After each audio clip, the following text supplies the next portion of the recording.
Par un tour de force auquel peu s'attendaient, tu es devenu la pierre de tête d'une jeunesse audacieuse. Comment t'es-tu étoffé du symbole emblématique de ceux qui t'ont rejeté et propulsé dans la démarche initiatique de la transformation d'une pierre brute en pierre polie? Jonathan, Jeffrey, voici ton confessionnal. Est-ce que tu es prêt à jouer avec nous au tchin-tchin de la vérité vraie? Pourquoi penses-tu que certains Ivoiriens avaient du mal à croire en ton projet? Je pense que c'est une question de mentalité. C'est une question de mentalité, voilà, parce que, comme je le dis toujours, on prend un exemple, il y a, si on repart 200 ans, 300 ans dans le passé, on va dire en 1700 ou 1800, si on explique à quelqu'un de 1700 ou 1800 qu'un jour on aura un téléphone avec appel vidéo, Internet et tout ça, ils ne vont pas croire. Et je crois que c'est la même expérience qui s'est passée ici en Côte d'Ivoire. Quand j'ai annoncé le projet, beaucoup de personnes ne croyaient pas parce qu'ils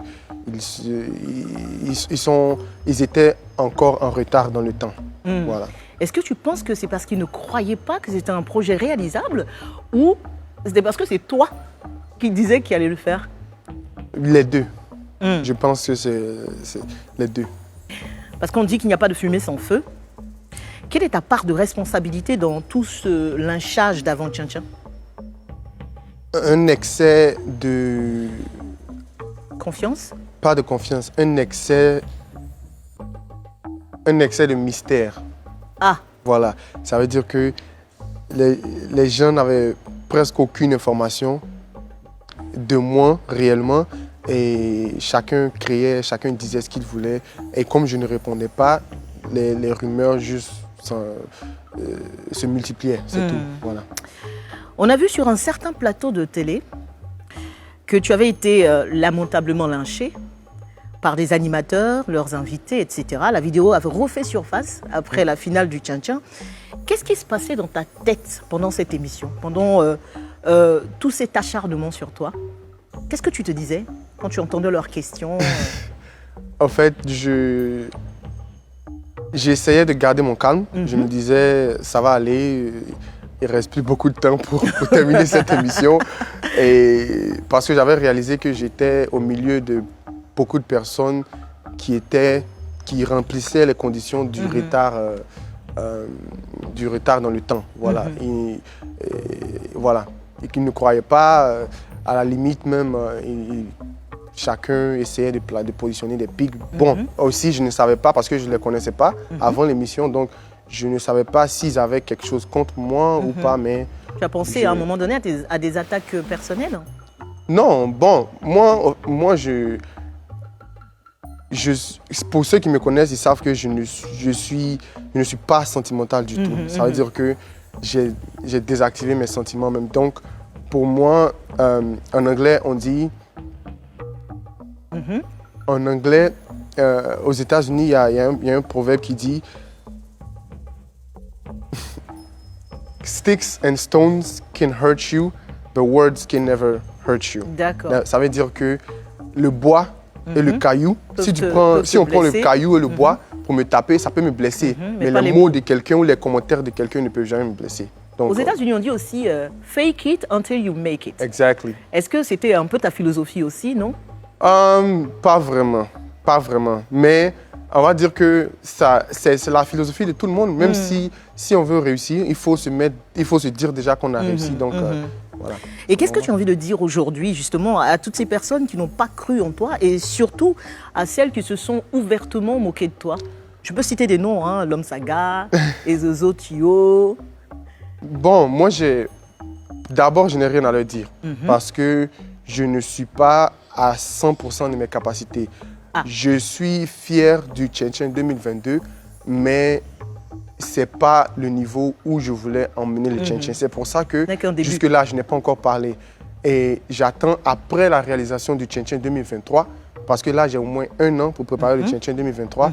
Et c'est après la réalisation du tchin-tchin 2023 que je vais m'exprimer, parce que là, je sais que je serai fier de ce que j'aurais fait. Voilà.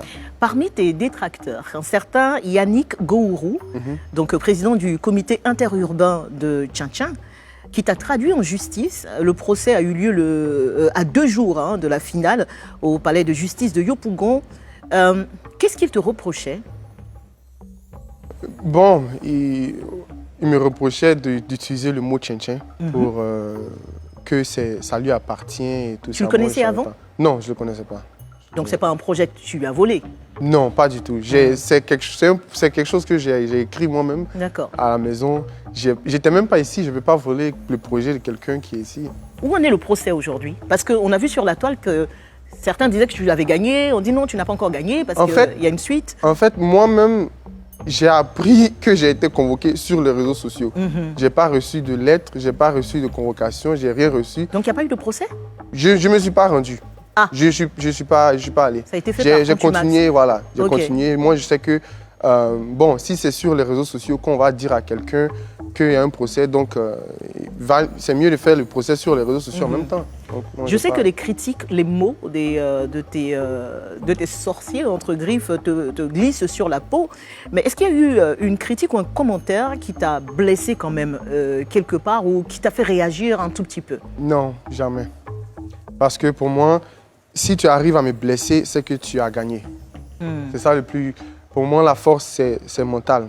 La personne, le jour où quelqu'un arrive à me blesser avec ses mots ou avec son commentaire, ça veut dire que je suis faible. Ça veut dire que je ne mérite même pas la place d'un leader ou bien d'un exemple. Parce qu'un exemple, il faut être fort. Voilà.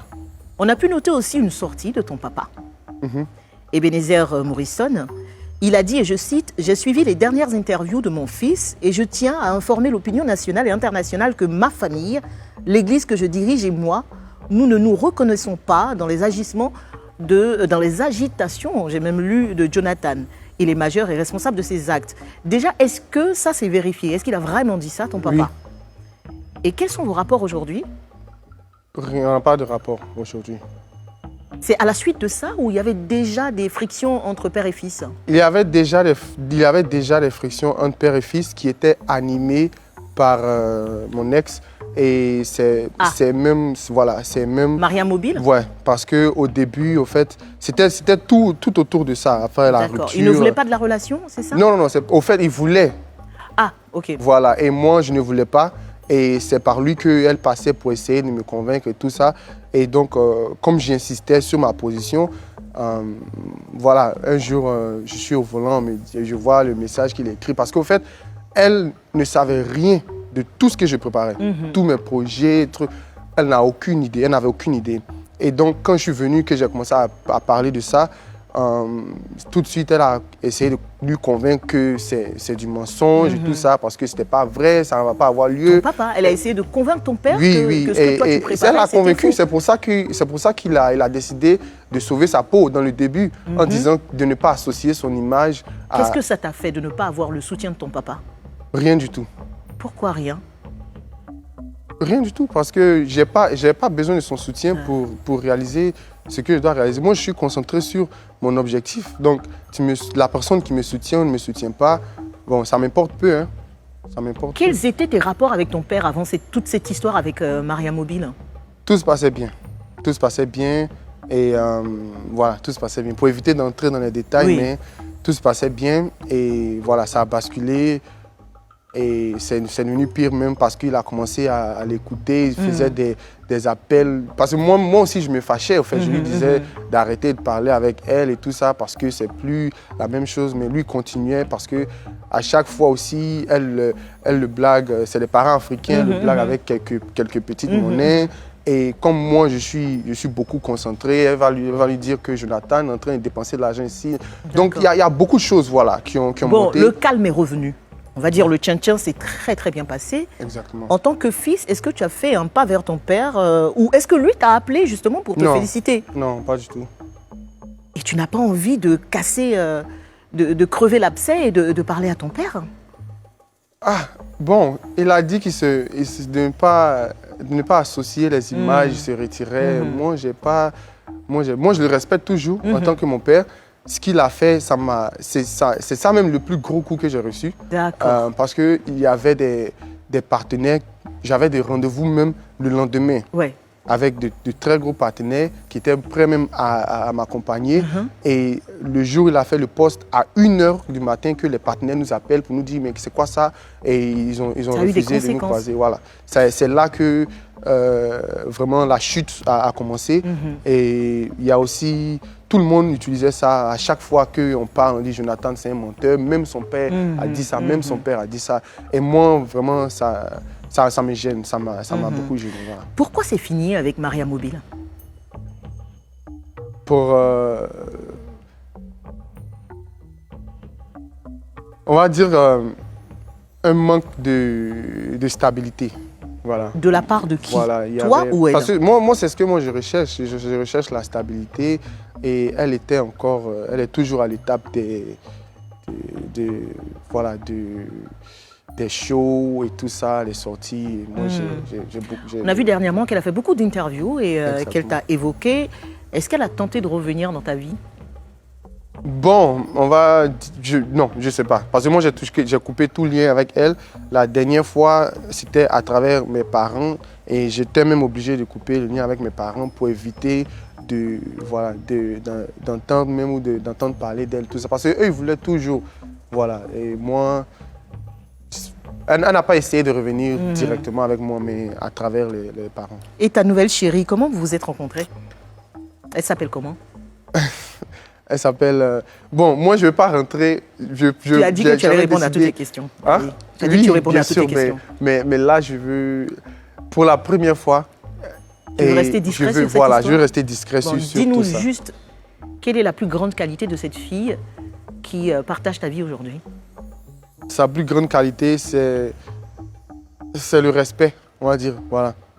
C'est le respect. Je sens qu'elle elle est consciente de la chance ou voilà, bon, on va dire de la chance pour ne pas avoir le gros dos. Même moi-même, je dis toujours, j'ai la chance d'être moi-même parce que c'était pas évident. On va dire qu'elle est consciente de la chance qu'elle a d'être avec moi et elle fait tout pour rester dans sa ligne, pour éviter que les choses tournent. Et moi, c'est ce que j'apprécie chez elle. Voilà. Combien t'a coûté le Tchétchène, son organisation aujourd'hui? Tu as déjà fait le point? Non, on n'a pas encore terminé. Mais tu tournes autour de combien?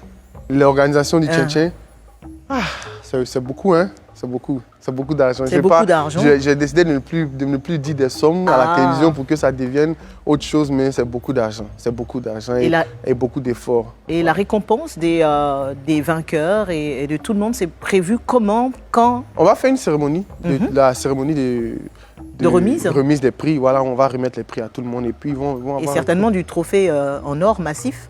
Le trophée en or massif vient. Voilà, déjà, le trophée de cette année, comme j'ai dit là, on n'était pas à 100%. Le Tchétchène a été précipité parce qu'on a eu trop de bâtons dans les roues. D'accord. Et ce qu'on a pu faire, c'est ce qu'on a pu faire. Voilà. Même ce trophée-là, on l'a eu vraiment il y a quelques jours même de l'événement. Mais Adjamé va recevoir ses 40 millions. Hein? Bien sûr, mais présentement, nous sommes en train de confectionner le vrai trophée même. Voilà. Parce que le Tchétchène, c'est vraiment... un autre level. Bien sûr. Jonathan Morrison, as-tu été totalement sincère dans ce confessionnal? Bien sûr. Of course. Bien sûr. Merci beaucoup.